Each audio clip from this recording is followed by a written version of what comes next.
حزب اردوغان، حزب عدالت آمد همان به اصطلاح معیارهایی رو که اینها شعار میدادن و بهش عمل نمی‌کردن، معیارهای دموکراسی رو به اصطلاح در جامعه پیاده کرد. گفت با هر کس آزاد است، هر چیزی میخواد بگه، هر کاری میخواد بکنه. کسی میخواد بره مسجد، کسی میخواد بره کلیسا، آزادی دینی، آزادی اجتماعی و آزادی‌های شخصی در چارچوب قانون و الی آخری. از این فرصت مسلمان ها استفاده کردند، تونستن نفسی بکشن. مسئله حجاب، خیلی از مشکلات حل شد در جامعه. الان پلیس با حجاب هست، در ارتش زنها با حجاب میتونن برن، در ادارات حکومتی با حجاب میتونن کار بکنن، مدارس قرآن کریم هست، مدارس دینی هست، البته سلسله مدارس امام خطیب که در اون زبان عربی قرآن کریم و علوم دینی تدریس میشه رسما زیر پوشش وزارت آموزش و پرورش یا وزارت تعلیم و تربیه کار میکنه.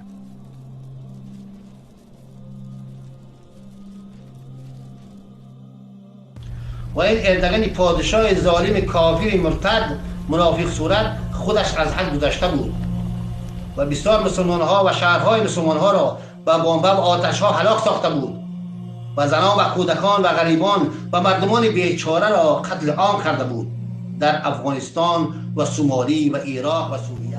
Ey NATO! Neredesin? Bu kadar mücadele veriyoruz. NATO! Türkiye NATO'nun ülkesi değil mi? Neredesin? Afganistan'da çağırdın, geldik.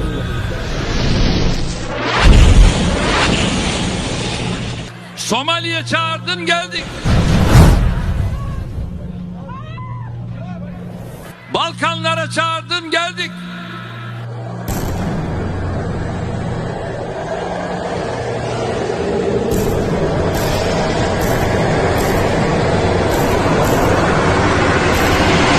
Şimdi de ben çağırıyorum. Hadi bakalım Suriye'ye gel. Niye gelmiyorsun? 911 kilometre sınırları olan Türkiye şu anda tehdit altında, niye gelmiyorsun? Neden? Sadece kuru kelamlar bizi doyurmuyor. Türkiye halihazırda NATO misyon ve harekatlarına en fazla katkı yapan ilk 5 ülkeden biridir. حزب عدالت آمد همین معیارهایی رو که اونا شعار میدادن در جامعه پیاده کرد. یک عده فکر میکنن که اردوغان به عنوان یک شخص اسلامگرا و حزب عدالت به عنوان یک حزب اسلامگرا به اصطلاح داهیه تشکیل حکومت اسلامی یا تطبیق شریعت رو در ترکیه دارند یا داشتن و بر اساس این بر آنها حکم میکنن. این رو نه اردوغان گفته و نه حزب عدالت گفته. این رو نه اردوغان گفته و نه حزب عدالت گفته.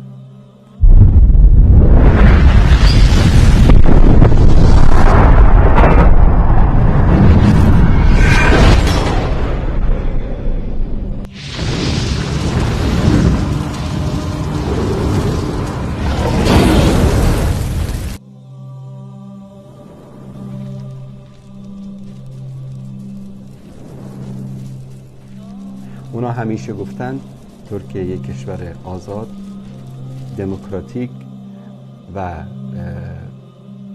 پیرو نظام سیکولاریسم است که دین در مسائل سیاسی و دولتی دخالت ندارد. Hem laik hem Müslüman olunmaz. Ya Müslüman olacaksın ya laik. İkisi bir arada olduğu zaman adeta ters mıknatıslanma yaparım. Mümkün değil ikisinin bir arada olması. Durum böyle olunca ben Müslümanım diyenin tekrar yanına gelip bir de aynı zamanda da laikim demesi mümkün değil. Cumhurbaşkanı sıfatıyla devletin varlığı ve bağımsızlığını, vatanın ve milletin bölünmez bütünlüğünü, milletin kayıtsız ve şartsız egemenliğini koruyacağıma, anayasaya, hukukun üstünlüğüne, demokrasiye, Atatürk ilke ve inkılaplarına ve laik cumhuriyet ilkesine bağlı kalacağım. و هیچ وقت نگفتن که ما حکومت اسلامی درست کردیم. پس بیاین اردوغان و حزب عدالت رو محاکمه بکنید که حالا شما تطبیق شریعت نکردید، شما این نکردید، شما طاغوت هستید، شما فلان هستید، این از کج‌فهمی و جهالت و حماقت این انسان ها سرچشمه میگیره. نه اینها ادعای حکومت اسلامی کردن، بله اسلامگرا هستن، مسلمان هستن، اسلام رو دوست دارن، مقدسات اسلام رو عزت میکنن، مساجد رو آباد کردن، مساجد بنا کردن، قرآن کریم چاپ کردن، مدارس دینی رو آزادی بهشون دادن، به علما، به دعوتگران آزادی دادن. اما هیچ وقت نگفتن که ما یک نظام سیاسی اسلامی ساختیم. پس وقتی که یک احمقی بلند میشه میگه که این فلانی طاغوت است. ببینید طاغوت در صورتی است که یک حاکم که برخلاف ما انزل الله حکم بکنه، حاکم مطلق یک جامعه باشه و برخلاف ما انزل الله حکم بکنه. اولا که حزب عدالت و اردوغان حاکم مطلق ترکیه نیستن. در اینجا نظام پارلمانی است.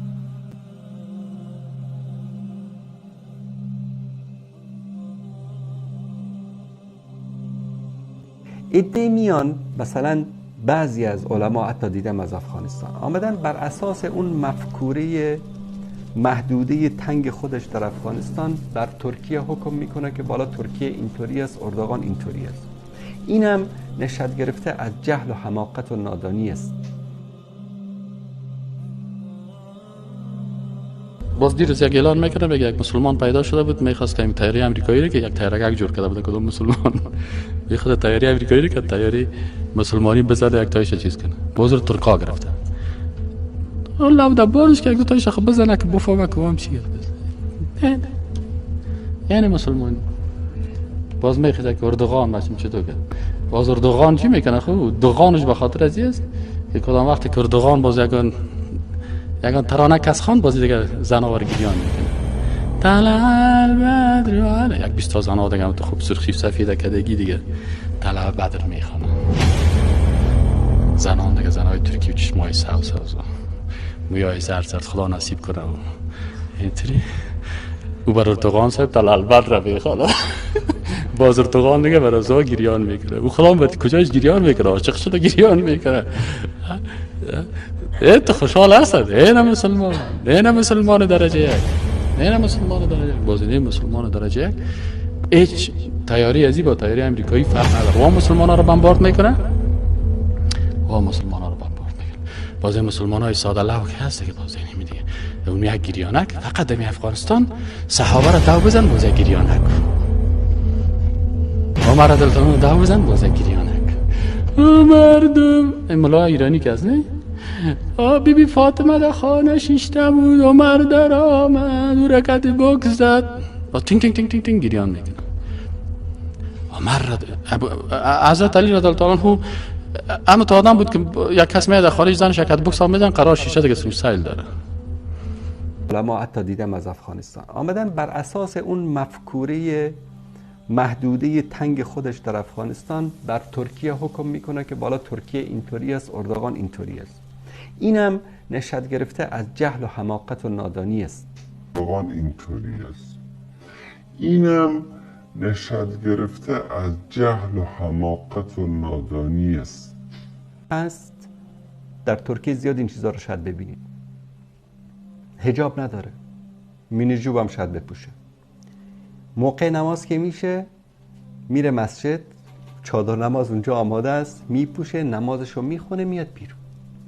اینا اینطوری تربیت شدن، یعنی به اینها فهمانه شده که اسم اسلام فقط یک اسم است و همین عبادات، نماز تو بخون، روزه تو بگیر. رمضان ماشاءالله روزه میگیرن، شما برید مثلا در رستوران نشسته طرف منتظر افطار هست، حجاب نداره، افطار میکنه، نماز نمیخونه. ببینید این سالها اونها زحمت کشیدن و این جامعه رو اینطوری تغییر دادن.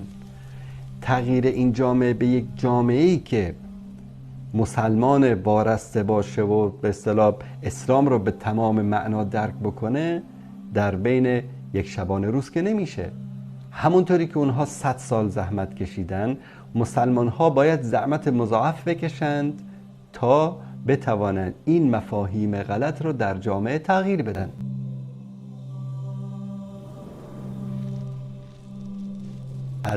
ببینین وقتی که در ترکیه شما در انتخابات شرکت میکنی به عنوان یک وظیفه شرعی شرکت نمیکنی، به عنوان یک وظیفه ملی، به عنوان یک وظیفه انسانی میگی با خودت بارالله من در این انتخابات شرکت میکنم، نه اینکه این سیستم انتخابات را قبول دارم، بلکه به کسی رأی میدم که حداقلش این است که به مسلمان ها آزادی میده که عبادت هاشون را انجام بدن و این رو بهش میگن فقه واقع، که متاسفانه بعضیا دور از این جامعه، مثلا کسی است ترکیه رو ندیده نیومده، حسن از هیچ چیزی خبر نداره، از تاریخ ترکیه هم خبری، این نظام اینطوری است، این فلانی اینطوری است، حکم صادر میکنه.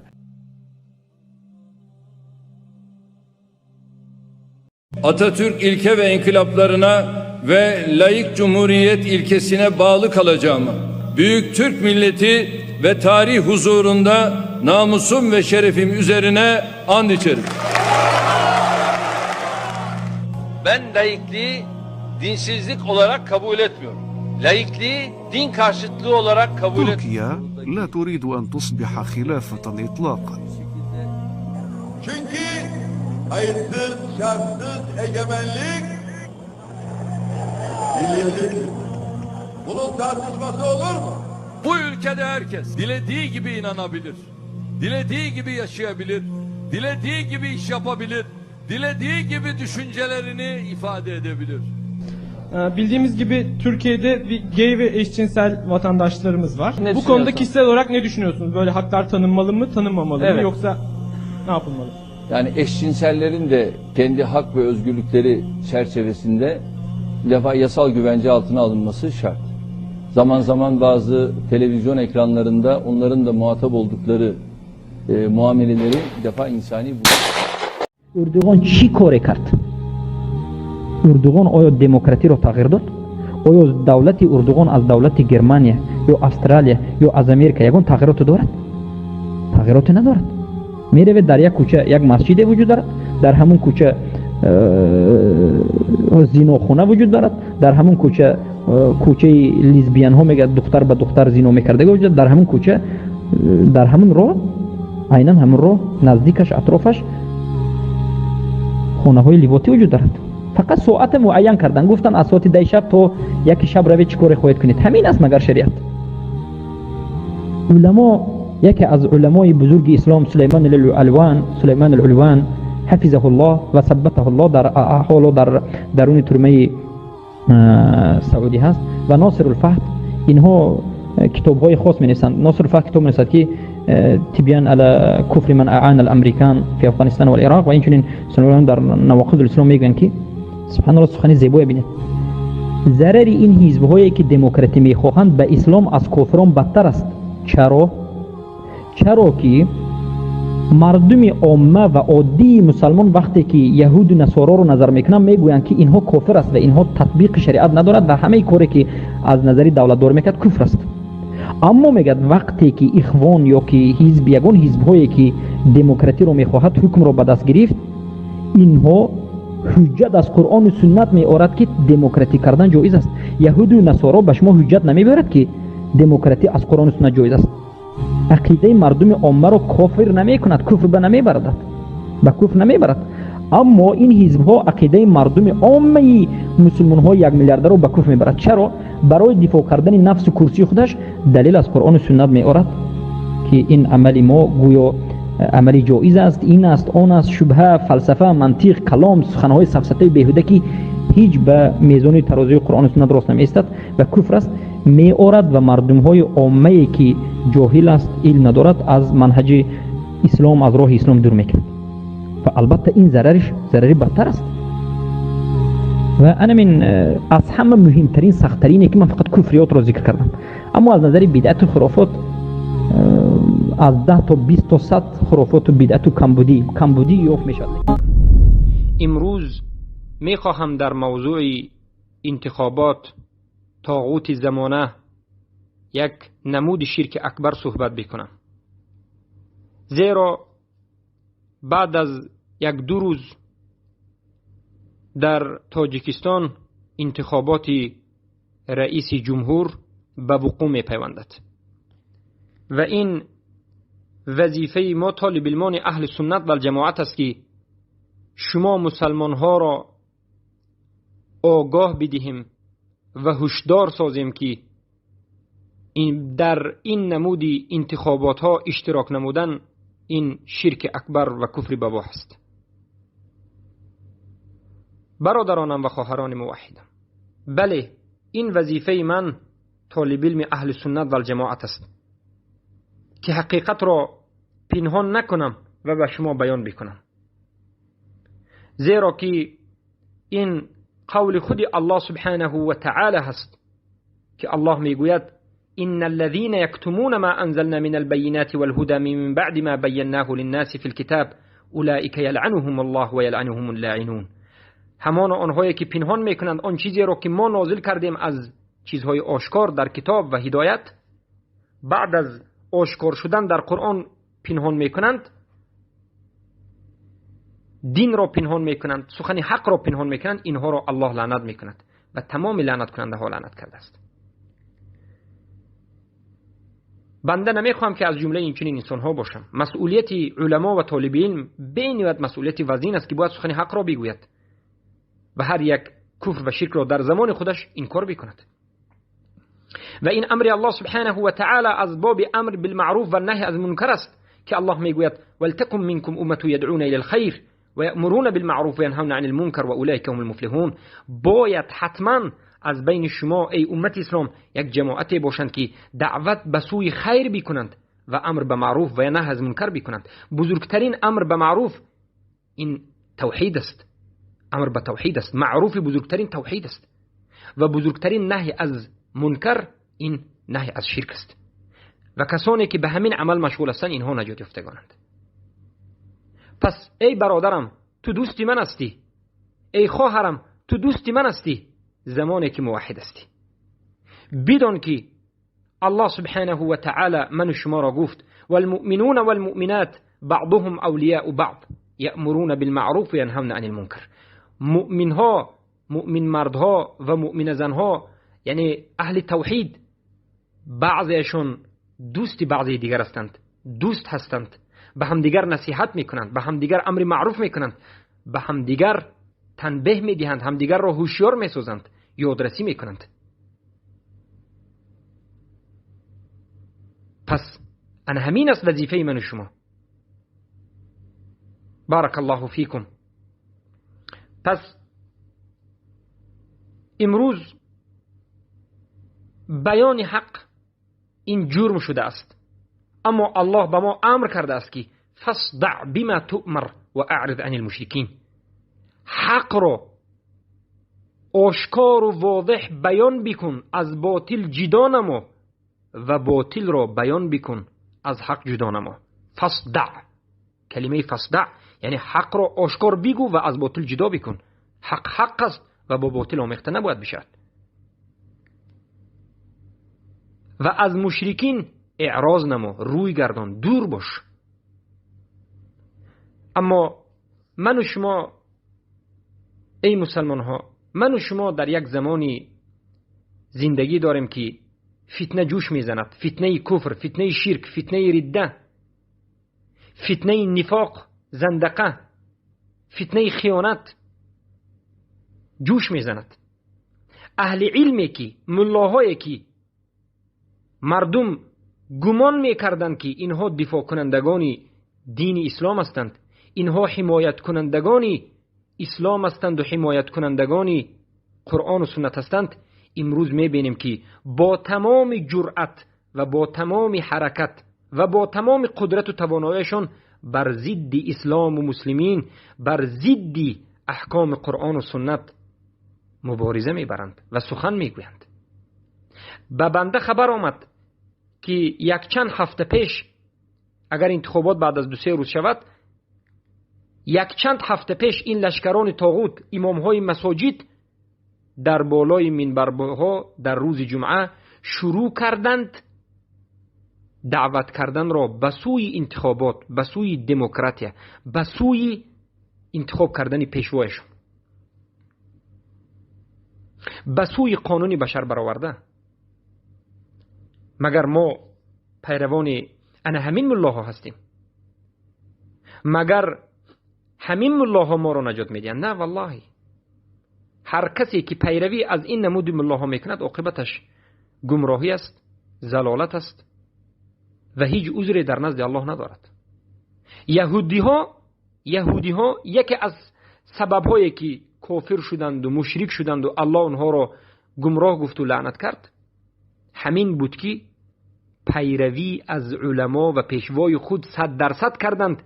اگرچه علما و پیشوایشون بر ضد الله و رسول سخن کرد اونها قبول کردند. حرام الله را حلال کرد قبول کردند. حرام را حلال کرد قبول کردند. امروز آیا این علما به نام علما، این خیانتکاران در بالای منبری رسول الله صلی الله علیه و سلم عیناً همون عملهای یهودی ها را انجام نمیدهند؟ بله، آشکار میبرند، حرام الله را حلال میگویند و شما را دعوت میکنند به شرک و کفر. الله المستعان. بله، رسول اکرم صلی الله علیه و سلم گفتند خیلی که در روایت امام مسلم آمده است از ابو هریره رضی الله عنه و غیر از صحابگان که میگویند ستكون فی امتی فتن كقطع الليل المظلم، در بین امت من فتنه های میشد بمانند قطعه های یک شب تاریکی، یعنی فتنه ها زود زود به وجود می آید. تصبح الرجل مؤمنا او يصبح الرجل مؤمنا و یمسی کافرا. یک مرد پگاه روزی می خیزد مسلمان و بیگاه می شود که کافر می شود. یعنی از پگاه تا بیگاه این فتنه زیاد است که در یک روز کافر می شود. و تمسی مؤمنا و تصبح کافرا. بیگاهی مسلمان می هست اما پگاهی روز در یک مدت شب کافر می شود. یبیع دینه بعرض من اعراض الدنیا، دینش را به یکی از چیزهای ناچیز دنیا می فروشد. برای امروز ما تاجران دین را بسیار دیدیم، خیانتکاران را بسیار دیدیم، اما اهل توحید، طائفه حق، منصوره و ناجیه اهل سنت و الجماعت، پیروان قرآن و سنت با فهم سلف امت وجود دارند. این طائفه وجود دارند که حق را میگویند و عمل میکنند و کفر بالطاغوت دارند. پس برادرم باید بدانی مسجدها این مکان ذکر الله است. مسجدها این مکان است که باید حق گفته شود. مسجد و منبر مسجد این مکانی که باید در اونجا شعاری لا اله الا الله محمد رسول الله بالا برده شود. پیامبر صلی الله علیه و سلم میگویند خیلی که در روایت صحیح در مسند و سنن آمده است ان هذه المساجد انما بنیت لذکر الله، میگن که همانا که این مسجدها بنا کرده شده است برای ذکر الله. ای اهل علم، ای علما، از الله بترسید. در درون مسجد شعاری انتخابات، شعاری دموکرات، شعاری طاغوت پرستی را بالا نکنید. به نزد الله سبحانه و تعالی می روید و جواب خواهید داد. پس در زمان رسول اکرم صلی الله علیه و سلم یک مرد در درون مسجد درباره شترش صحبت میکرد.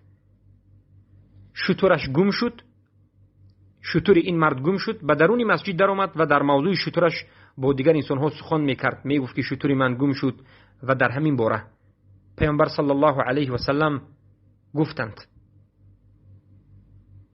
لا رده الله علیک، یعنی این مرد به مسجد در آمد پرسان کرد که شتر مرا کی دید، شترم گم شد. این چنین سخن میکرد که رسول الله گفتند الله این شترت را به تو نگرداند، این شترت را دیگر نبینی، زیرا که فإن المساجد لم تبن لهذا، زیرا که همانا که مسجدها به خاطر این چیزها بنا نشده است.